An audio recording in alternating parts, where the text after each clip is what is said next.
Hello there, this is Chris Wilkie with Hosky Consulting, and I'd like to welcome you to day number 8. And I'll figure this out eventually. My thumbs, fingers, day number 8.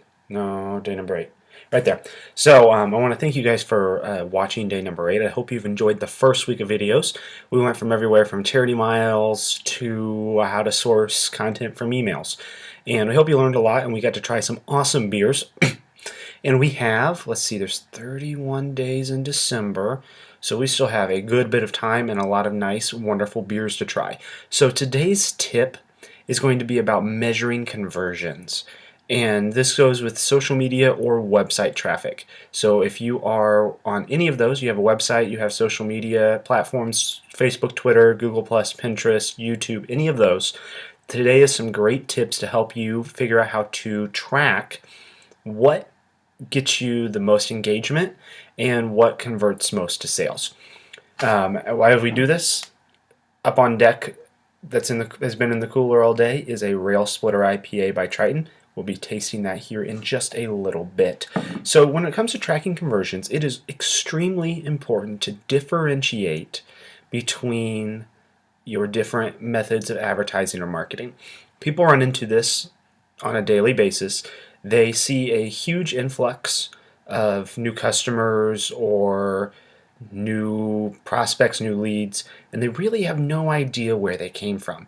They know they've been doing some additional work on social media, they know they've been doing some newspaper advertising, and they've even been doing some radio and some door-to-door sales. And they really have no idea where their customers come from. So the whole idea of tracking your conversions is showing you which of your methods of marketing or advertising is the most profitable and which gives you the biggest return on investment. So this is extremely important. There's a few ways you can do it.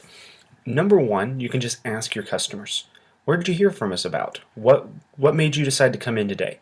Why this, what that? Just ask them when they come in and purchase your product or you start a new contract with them.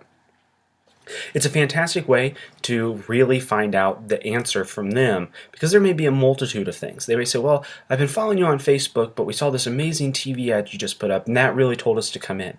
So you know, a combination of social media and the television advertisement really helped you bring in new customers. The second way we have people do it, and this works with a lot of B2C plays in the business world, is have offers that are strictly through different social media networks or different advertising methods. So try offering a special on Facebook, for instance, as we did for a golf course. Facebook only offer, where if you told them about this offer through Facebook, you could get $10 off your round of golf. Those monetize what you're doing in the social media world. It tells you 50 people saw this, because we can find that analytics out on Facebook, and we had about 6 people come in with it. We know that we had a conversion rate of such and such, a little over 10%, so it'd be 12%, and this is how much money we spent on this advertising. We had 12 people come in, made $120, we spent $60 on advertising, we made $60 on this action. So that really helps you narrow it down. Some other ways you can track conversions using it is promo codes for any online purchases. Make them specific to each of them. Or if you're hosting an event on like Eventbrite or some other event platform, try to do distinct tracking links to see how many people click through that link and then check that conversion. Eventbrite does a fantastic job of doing this for you if you set up the affiliate links.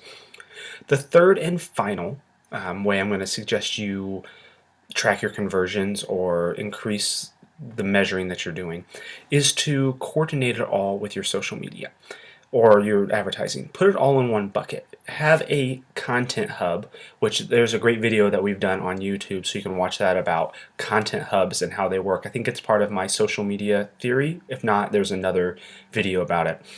And this content hub is a place where they can do everything. So say you are an online retailer. You may want to have your content hub as your online store.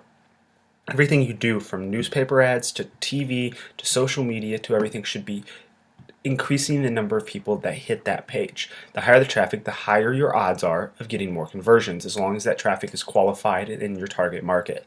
So you want to track those things, and you can use Google Analytics to find out where things come from. You can use applications like Hootsuite that has the Ally tracking system on links, or you could also use Bitly, which is one we really love that'll help you track how many people click through a link and where they came from. So if you use all of these in conjunction, you can really see which area of the web, or if you put a separate link on a newspaper advertisement or a landing page for a TV ad, you can really track that traffic into your site and really see how much each thing is helping you out in the long run. So this is my tip for the day. Measure a lot. You can't manage what you can't measure, but always try to figure out how to monetize and track those conversions, because that is really going to put that value on social media that so many people look for and can't find. So we are on to Railsplitter IPA. This is by Triton, and they're out of Indianapolis. They're on Pendleton Avenue for anybody that's around this area. And this is their flagship beer. It's a true example of the style. Railsplitter Indian Pale Ale is a fresh golden brew with notable citrus and floral aromas balanced with a nice malty backbone and a dry finish. For anyone that is curious, it is a 7.0% ABV, or alcohol by volume. The IBU levels, which I believe these are bitterness units, is 70, and the SRM is 8.5. So take a look at this. I'm going to open it, and I have my trusty handy dandy penguin cup. I handmade this at the Artists Within in Muncie. They're a fantastic place. If you have never been there, they let you create your own and paint your own pottery, and then they'll fire it for you, and you can keep it and use it as your own glass. That's where the Lutheran mug came from as well. So let's open this Railsplitter here. You can already smell the hops. It does smell very hoppy, because that citrus floral aroma, it kind of smells like if you're walking through a greenhouse, you're going to smell that florally. So think of a greenhouse in Florida. So you have some orange trees there, and you also get that nice floral scent. Let's do this pour. And I know you guys can't see inside the glass because it is black. I try to do beers that really have a color profile in clear glasses. This one, it's going to be golden. It's a typical IPA. Most of them are golden. You'll have a few that are darker, and especially when the label says that it's a golden brew, you can pretty much guarantee it's going to be a nice gold yellowish color. So we'll let the head go down. You got a nice head on this beer. You get those very strong floral and citrus smells when you drink this, or you smell it.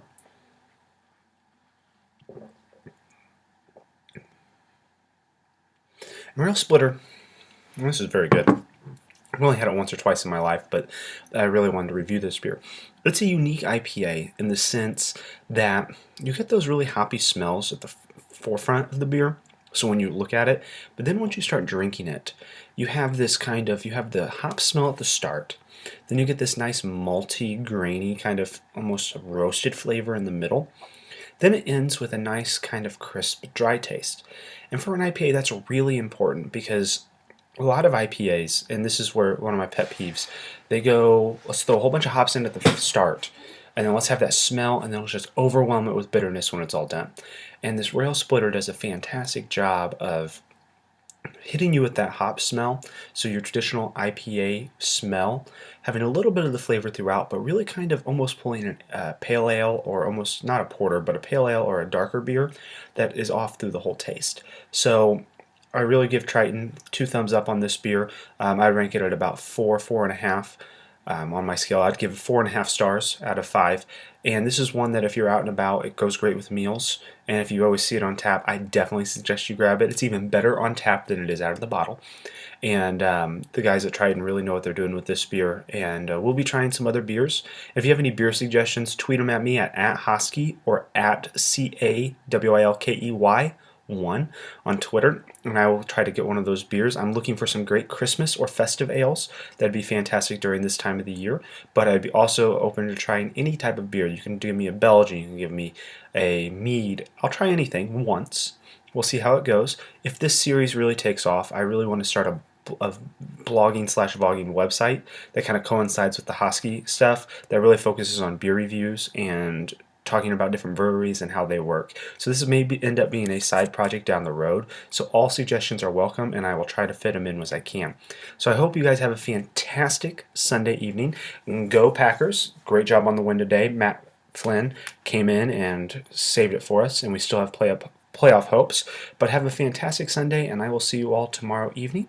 And we will be trying another wonderful beer, and you'll be learning more about marketing. Thanks.